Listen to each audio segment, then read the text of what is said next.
Imagina se a única pessoa encarregada de desenhar o futuro escolar de uma criança.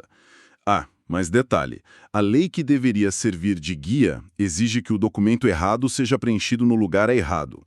E, sem ajuda de ninguém. Pois é, parece o roteiro de um pesadelo burocrático, né? Com certeza. Hoje a gente vai fazer uma análise profunda da Portaria MEC número 421, de maio de 2026. Ela regulamenta a Política Nacional de Educação Especial Inclusiva, a famosa PNI. Isso. E a nossa missão aqui é olhar muito além daquele texto frio do Diário Oficial, sabe? Queremos entender o que de fato muda lá no chão da escola. Exatamente. Porque a teoria é linda, mas a rotina real dos professores é outra história. Vamos começar pegando o artigo 7º, inciso 4. Ah, esse é um ponto crucial. O texto fala da necessidade de elaborar e atualizar continuamente documentos como o PAEE e o PEI, né? A partir de um estudo de caso. Aham. E lendo rápido assim, parece um movimento supernatural e positivo. Parece, mas aí a realidade das escolas entra em cena e, bom, a teoria meio que desmorona. É, desmorona bonito. O que mais chama atenção aí é o que não está escrito, não é? Exato. A norma abre uma brecha silenciosa e, olha, perigosíssima. A grande crítica é a omissão sobre de quem é a responsabilidade real por essa documentação toda. Espera, a portaria exige os documentos, mas não amarra a construção deles com a comunidade escolar inteira. Isso mesmo. Antes, o ideal que a gente projetava era uma construção colaborativa, todo mundo junto. Mas agora, sem precisão na lei, permitir que a gestão da escola e o professor regente, simplesmente lavem as mãos. Nossa!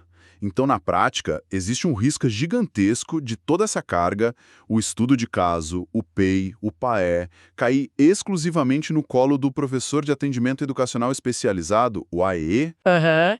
E esse profissional acaba isolado, trancado numa sala, tentando redigir planejamentos super complexos, sem a contribuição diária de quem está lá com o aluno na sala de aula regular. Gente, isso é como pedir para um único arquiteto desenhar e construir um prédio inteiro sem poder consultar os engenheiros ou conversar com os moradores. Faz algum sentido um negócio desses? Nenhum sentido. A inclusão exige, por natureza, um esforço multidisciplinar, sabe?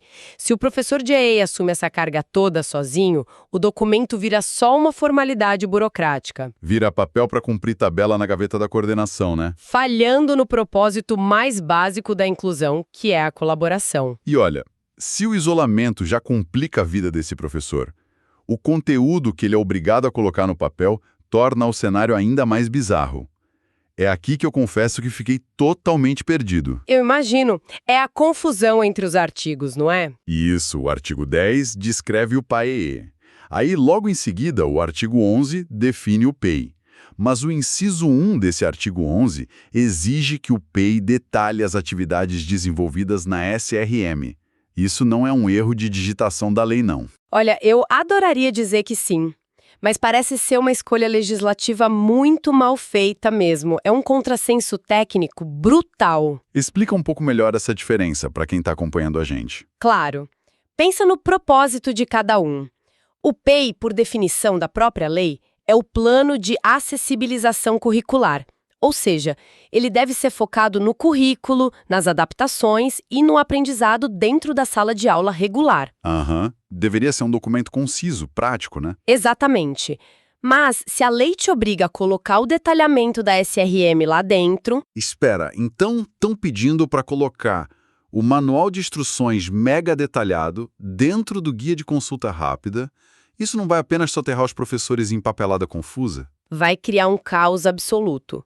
Na prática, o professor está lá tentando planejar como o aluno vai aprender matemática na sala regular, que é o foco do PEI, Certo. mas de repente ele é forçado a interromper esse raciocínio para descrever os jogos de tabuleiro ou recursos assistivos que vai usar lá no atendimento especializado. Nossa, mistura tudo.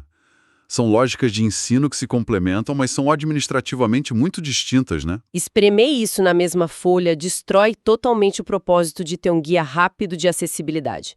Em vez de focar na estratégia de ensino, o professor gasta horas tentando decifrar esse labirinto. É como se pedissem para preparar um prato super complexo, mas no meio da receita, o manual começasse a listar as ferramentas usadas para colher o trigo no campo. O educador só quer saber quanto de farinha vai no bolo. Adorei a analogia. E o resultado dessa confusão toda é uma sobrecarga imediata. É muito frustrante perceber que diretrizes criadas para estruturar e melhorar a educação especial possam acabar engessando o processo inteiro. Pois é.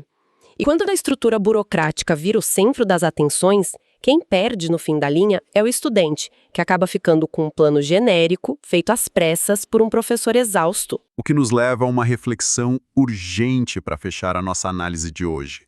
Para quem está ouvindo a gente pensar um pouco, se o objetivo maior da educação inclusiva é eliminar barreiras e criar caminhos para os estudantes, será que a criação de novas barreiras burocráticas para os professores não acaba sabotando a própria inclusão? Fica aí a reflexão.